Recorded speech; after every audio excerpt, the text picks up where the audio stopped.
Well, good morning. The headlines have screamed transgender bus driver throws herself in front of a train after being called sir. Here's the truth. A young man, horribly confused about his identity, took his own life in a very dramatic way. And in our culture, instead of offering him reality and help, they gave him affirmation and applause. The result, another casualty against truth. And they want you to believe that the villain in all of this is pronouns, not the lie that took root in this young man's mind.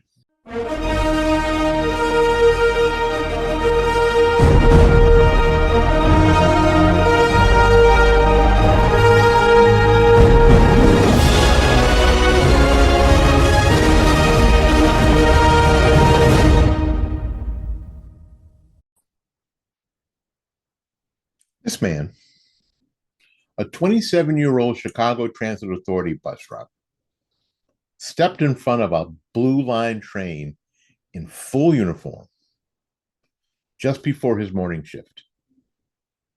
The media calls him Ava Hudson, a transgender woman.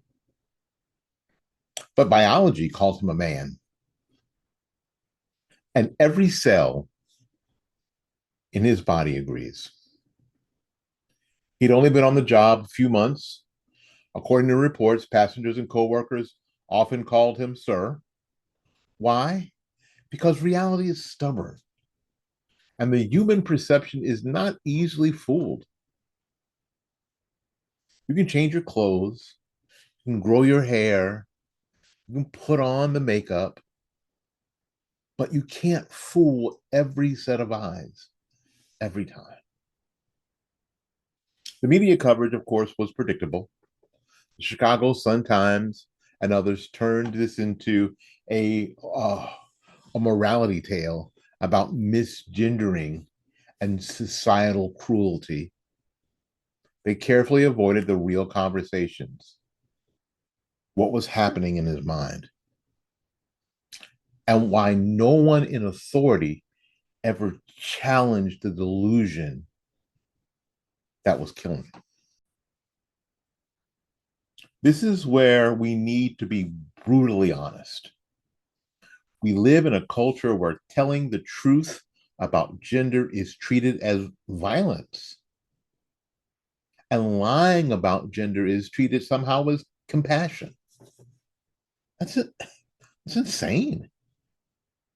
Think about it. If a man believes he is Napoleon, no responsible doctor would give him a French military uniform and let him march down the street shouting orders. But when a man believes that he's a woman, our institutions, school, HR departments, medical associations, some churches rush in to reinforce this fantasy.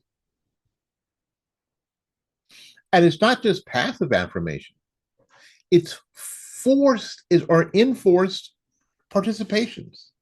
Teachers are forced to use preferred pronouns under threat of losing their jobs. Corporations demand employees participate in gender inclusion training that forbids disagreement. Even the medical field is tied up in activist orthodoxy, with licensing bodies ready to pull people's credentials from any profession who says, wait, maybe we should treat the mind and not mutilate the body. That is not compassion. That's complicity in self-harm.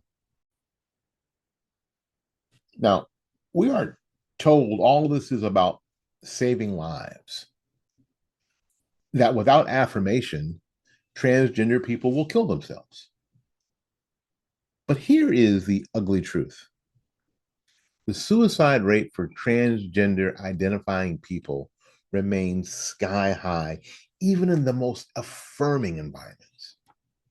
Because frankly, you can't lie your way into wholeness. You can't build self esteem on a foundation that denies reality. And you cannot outrun biology. And the cost of this lie is staggering. Young people with their bodies permanently altered, adults trapped in cycles of identity crisis, families ripped apart, and yes, people even ending their own lives when the fantasy collapses. Here's the bottom line. This young man didn't need pronoun respect. He needed somebody, somewhere, to tell him the truth, to tell him you're a man and you're valuable as you are. You can be whole without trying to be something or someone that you are not. And until we start offering that truth, more lives will be lost. This isn't compassion, it's cruelty dressed up in rainbow colors. And it needs to end. My name is Willie Lawson. This is Morning Report. The Morning Report is a production of fightbackmedia.com, fightbackmedia.com, fightbackmedia.com. Till we see you again, go out there and learn something, love somebody, and for goodness sakes, take care of yourself. If you like this, please subscribe. Please subscribe. We are just a few subscribers away from 1,000. We could really use your help. We'll see you when we see you. Bye now.